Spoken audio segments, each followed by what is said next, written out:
Hello and welcome to Vaccination Podcast by the PSVI. I'm your host, Delia Harris. On Vaccination Podcast, we tackle all things vaccines and vaccination and provide information so the private sector workforce can get vaccinated opportunity they get. Today, we closely examine what happens to the body when someone is infected with the COVID-19 virus. And we get only facts from our Oxford University-trained immunologist, Dr. Ramon R. Scott. So the episode will highlight the various signs and symptoms of coronavirus, what to do if you get sick, and what post-COVID symptoms can people expect. Welcome again, Dr. R. Scott. Thanks again for having me, Delia. It's good to be with you. Let's get back to it. COVID-19 impacts different people in different ways, going from the very common fever to the very serious symptoms such as loss of speech or movement. Take us one step at a time when someone gets infected with the virus. All right, so that's a great question. If you, again, I'll reference the YouTube videos that I've done on vaccine myth busting and COVID on a whole. If you just Google my name or YouTube my name and see and vaccine myth busters or the war on COVID, you'll see me talking about viruses and saying that all viruses want to do when they get inside you is multiply. And when they multiply, they're going to change. But each virus, in order to multiply, has to get inside a cell in order to get the raw material and use your machinery so it can multiply itself. And I reference the body as a neighborhood, and every cell in that neighborhood is a house. So the virus needs to get inside one of those houses so it can use all the raw material and your workmen to multiply itself. Now, the second thing about it is that each virus or each intruder has a house it likes to break into. So HIV likes to break into the general in the army. So it decapitates all the generals. COVID likes to break into the lung cell, what we call the pneumocyte. And as it breaks into the host or the lung cell, it not only multiplies, but it destroys the host. And it goes to the next host, i.e. the next lung cell, multiplies, destroys the host, and it goes one by one. So when you hear people talking about, oh, they have a little cough, or the oxygen levels start to fall, it's because COVID likes to break into the lung cell. So the most common things that could happen are either they're asymptomatic, if they got a low level of virus, but if they got enough intruders, enough virus that is going to go and decimate or go from house to house, lung cell to lung cell, you can destroy your lungs, which is why the oxygen levels fall, which is why they tell you to get that pulse oximeter. Check your oxygen levels, which is why they get a bad pneumonia, and that is usually the cause of death. So those are the common things you're going to find. Why do you have a fever? Because your army is trying to fight this intruder that's going house to house and ransacking the lung cells or ransacking the houses in your lungs.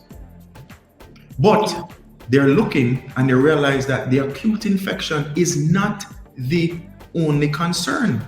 You have to realize there's something called the post-acute COVID-19, or what we call the long haulers, and they're realizing that this virus, while it likes the lung cell, affects many organs, multi-system effects. So it can cause not just cough and shortness of breath, but it can affect the brain and cause what they call brain fog, sleep disturbances, anxiety, depression, headaches, can't think straight. It can affect the heart.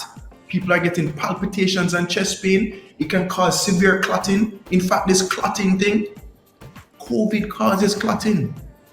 1 in 10. 1 in 12 get a clot in the lung, 1 in 9 get a clot in the legs, right? And it can also affect the kidneys. So when it gets severe, it can shut down your kidneys.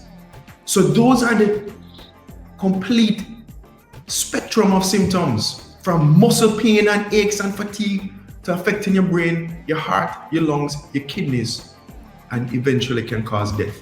So the common things we spoke about, but now we're seeing that these post-acute, these long haulers can come as late as 6 months later. They define it as anything after 4 weeks from the infection. So just because you got over it and didn't have any symptoms, symptoms might show up 3 months later, 6 months later, and you say, hold on, what happened to me? What happened? What makes some people more vulnerable to the virus than others? Because a lot of times when we hear the campaigns, we are comorbidities, some people vulnerable than others. So that's a great question. So some of it is how much illness that person has, because as you said, comorbidities, what does that mean? They have other illnesses, diabetes, hypertension, they already have kidney disease, or they already had heart disease, or they already have some lung disease. So they're a bit weaker to begin with, and their immune system is trying to deal with that, and then it has to deal with an intruder. And so it's overwhelmed. Some of it is because of the dose of virus you got. Some people catch a little bit of COVID, just a small amount of virus that they've managed to fight. Some get a large dose, a heavy dose of the virus, which is why they say the vaccine is better, because it's a controlled amount that they give you that will get a reliable immune response. So some of it depends on how healthy a person is, and some of it is dependent on how much of the virus managed to break into your system. So it really is a combination of both.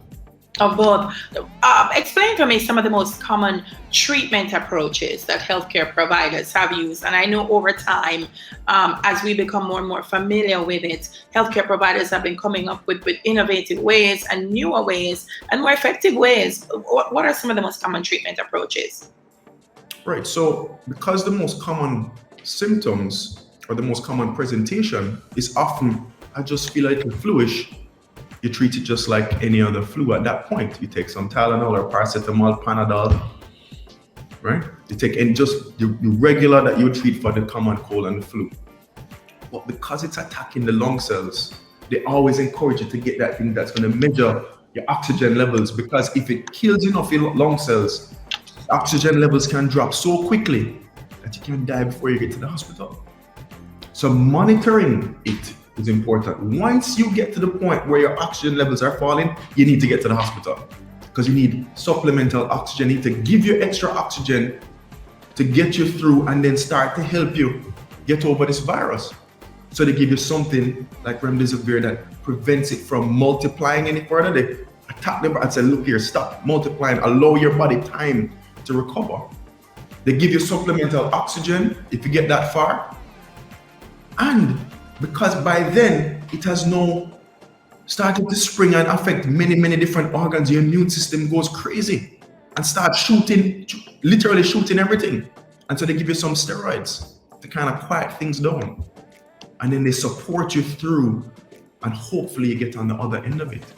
Yes. Okay? Those are the tested, tried and true treatments. Things like ivermectin have not been shown to have any meaningful response and cannot be used in place of a vaccine. Cannot be used in place of the current treatments, because the dose that was showed to have an effect was 4,000 times the dose that would give to a normal human, i.e. it's toxic and can kill you at that level. So the common things are the ones I mentioned. We've heard it before, Doc, but it's worth reminding people, what should someone do if they think they're infected, and even more if they get a positive test? Can you repeat that? If they think they're infected, or even more what? If they think they're infected, because as you've said, it could appear to be like the common cold, and so people tend to think, oh, I just have the cold, I don't have to, and then sometimes they wait too long. So what should someone do if they think they're infected, and then if they get a positive test, what should they do then? Okay, it's a great question. So remember, when it gets inside you, it wants to multiply. And every time it multiplies, it can change. And if it changes, it can become a more dangerous virus that can then hurt somebody else even worse, right? So the first thing you're going to do is you have to think about, look after yourself, but isolate as well, because you don't want to affect everybody else in the household. And looking after yourself means not only taking those things to address your symptoms, but getting that monitor to see, is my oxygen levels high enough? If you can get access to a pulse oximeter, which you can get in the pharmacy, you need to monitor it, because by the time your oxygen levels are falling, you don't have much time. You don't have much time. So for those who may succumb, you need to be looking after your symptoms, but monitoring yourself. Call your physician, call your GP, call the doctor and say, hey, I feel like I have COVID. I've isolated myself because I don't want to pass it to nobody else. I'm not vaccinated. So this thing is multiplying inside of me and changing me. So I know I can make it more dangerous. And I need something to monitor myself, because I need to know that if I'm going down the wrong path, I can pick that up early and get to the hospital early and not die at home. Okay? So so treat the symptoms, but get some way of monitoring yourself. So those are key things to remember. Those who recover, and most people will recover, what can they expect? Any post-COVID symptoms to look out for, or any type of post-COVID approach that they should take once they recover? Right. So again, I referenced it in the beginning. You look online for a Nature paper from March 22nd, talks about post-acute COVID syndrome. They call those the long haulers, okay? And they looked at those people who may have had no symptoms in the beginning, and they got symptoms more than 4 weeks later, 5, 6, 6 months later, they're getting symptoms. And the symptoms don't have to be long. They start to say, I can't think straight. I'm having aches and pains. I'm tired all the time. My kidneys start to have a problem. My heart having a problem. Start looking out for those symptoms. It may just pop up months later. They're still learning on why it is affecting all these different organs. How I liken it to is, remember chick V. A lot of people in Jamaica had chick V. Got over chick V, and months later, them still paying up. Months, all years later, them still paying up, still mash up, right? COVID is doing the same thing, but with many different organs, right? So taking the risk of catching it is running the risk that you could have long-term symptoms, not just the acute symptoms. So have an eye out, and if those symptoms start to appear, you will even test negative. You start to test negative 4 weeks afterwards, but they're showing that these symptoms were linked to the fact that you had COVID months before. Yes. Yeah. Any last words before we go, Doc? The only way right now we know we can stop this scourge, not just from catching it and getting symptoms, not just from decreasing death rate, not just from decreasing the chance of having long-term symptoms, but getting over this pandemic, is vaccination. Get the security force ready. Get your immune system ready, looking for this guy. So if the virus ever gets inside you, you cuff him and you shoot him before he can multiply. Because if he can't multiply, he cannot change, cannot be more dangerous, can't make you sick, you can't pass it on. And all the variants right now are still susceptible to the vaccine that we have right now. Awesome. Always a pleasure talking to you, Doc. Thank you so much for giving us the facts of the VAX matters. Great seeing you, Delia, as always. COVID-19 in different ways. You don't know how it might impact you. Vaccination can help to manage the symptoms so that you don't get sick or end up in the hospital or on a ventilator. Remember, every day vaccines are being used to save lives in Jamaica. Vaccines work. Work with a vaccine now. This is the Vaccination Podcast, brought to you by the Private Sector Vaccine Initiative, the PSVI. The PSVI is a mechanism set up to help support the implementation of the National Vaccination Plan of the Ministry of Health and Wellness. Up next, our COVID-19 Roundup. Well, it never took long, but as my dear mother always say, who can hear we feel. So the Prime Minister has announced tighter COVID containment measures, more hours under curfew, and a new capacity limit for small events and places like churches, gyms, and so on. Interestingly, there is no restriction on entertainment events just yet.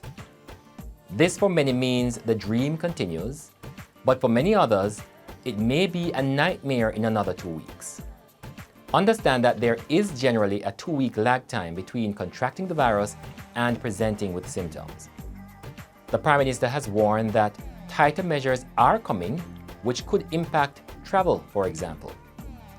but Jamaica may be better served implementing those measures now. Let's face it, with Jamaica recording an average 135 new COVID cases a day, vaccination levels extremely low, and so many people paying zero regard to the containment protocols, it won't be long before we are back at one. Consider that compared to all of June, when there were 1,572 cases, for the first 26 days of July, there were 1,818 cases. The positivity rate is going up too. Up to Sunday, it was at 18%. And the reproductive rate, that's the rate at which one positive patient is infecting another, has now doubled. Up to Sunday, it was at 1.4. And deaths are ticking up too. 24 in the past week, that's Tuesday to Tuesday, increasing Jamaica's tally to 1,182. And then there's this. Hospitalizations are climbing. As of Tuesday, 141 people were in hospital, 33 were moderately ill, and 23 were critical. The hospitalization column is the one I always watch the closest because it is the greatest truth teller. After all, nobody pretends to be sick to be admitted to a hospital. And that for me means whoever ends up in a hospital is generally in a condition of worry. Already, health officials are reporting that of the 715 available hospital beds, around 300 are now taken up. And that is exactly why the health minister is concerned. That's the health minister, Dr. Christopher Tufton.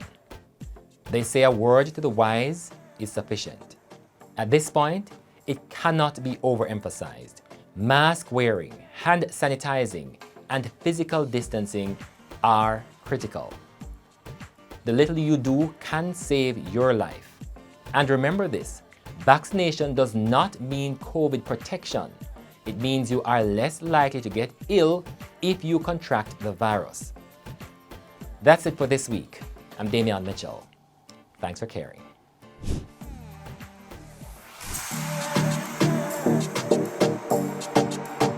I want to take the vaccine because it's a preventative measure, and as a bus driver I'm exposed to all form of public person, and some come without mask, and it's everything you have to face. So I believe taking this vaccine will give me some protection against coronavirus, and I believe if the vaccine will help, then it's a must.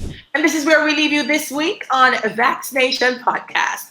Vaccination Podcast, we tackle all things vaccines and vaccination and provide information so the private sector workforce can get vaccinated at the earliest opportunity they get. For more VAX facts and for resources to work teams, please visit PSVIJA.com. Here's a reminder to make sure you only follow guidance from trusted, credible sources of information about the virus and the vaccines. Health and wellness. Talk with your healthcare providers and plan to take the vaccine at the first opportunity you get. Until next time, I'm Delia Harris. I leave you with a reminder from our resident immunologist, Dr. Raymond R. Scott. You have to realize there's something called the post-acute COVID-19, or what we call the long haulers, and they're realizing that this virus, while it likes the lung cell, affects many organs, multi-system effects. So it can cause not just cough and shortness of breath, but it can affect the brain and cause what they call brain fog, sleep disturbances, anxiety, depression, headaches, cannot think straight. It can affect the heart. People are getting palpitations and chest pain. It can cause severe clotting. In fact, this clotting thing, COVID causes clotting. 1 in 10, 1 in 12 get a clot in the lung, 1 in 9 get a clot in the legs, right? And it can also affect the kidneys. So when it gets severe, it can shut down your kidneys. So those are the complete spectrum of symptoms, from muscle pain and aches and fatigue to affecting your brain, your heart, your lungs, your kidneys. and eventually can cause death.